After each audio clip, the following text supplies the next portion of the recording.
বিসমিল্লাহির রহমানির রহিম। আসসালামু আলাইকুম এভরিওয়ান। জুয়েল চ্যানেলের পক্ষ থেকে আপনাদেরকে আবারও অভিনন্দন ও শুভেচ্ছা। আজ আপনাদের মাঝে একটি নতুন স্পেশালিস্ট ভিডিও নিয়ে হাজির হয়েছি। ভিডিওটি হলো অতিরিক্ত গরমে শরীর ঠান্ডা রাখার কিছু টিপস।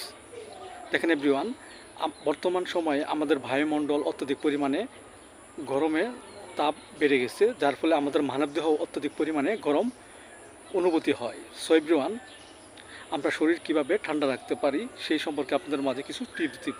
সো বন্ধুরা, লেটস গো, আমরা তা জেনে নেই।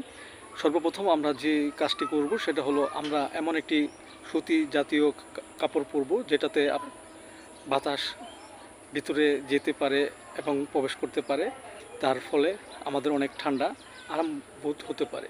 আবার আমাদের ঘরে যেন পর্যাপ্ত বাতাসের ব্যবস্থা থাকে সেই ব্যবস্থা করতে হবে। এবং আমরা শরীর ঠান্ডা রাখার জন্য কিছু শরবত, বেলের শরবত, লেবুর শরবত ইত্যাদি খেতে পারি। এর ফলেও আমাদের শরীর অনেক সময় ঠান্ডা অনুভূতি হবে।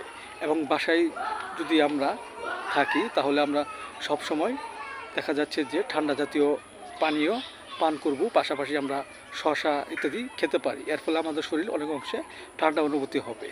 আমরা যদি কখনো কোনো কাজ থাকে বাইরে, তাহলে আমরা অবশ্যই প্রয়োজন ছাড়া সকাল 11টা থেকে বিকাল 3টার মধ্যে প্রয়োজন ছাড়া আমরা বের হব না। যদি কখনো বের হই তাহলে আমরা অবশ্যই ছাতা ব্যবহার করব। এতে করে অনেক অংশে আমরা যদি আমাদের শরীর ঠান্ডা অনুভূতি হবে। এছাড়া আমরা সব সময় আমাদের ঘরে যেন ঠান্ডা লাগে সেই জন্যে আমরা সুন্দর আলো বাতাসের ব্যবস্থা করতে পারি।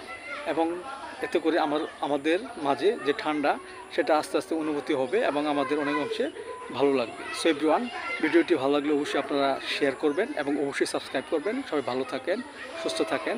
Thank you so much.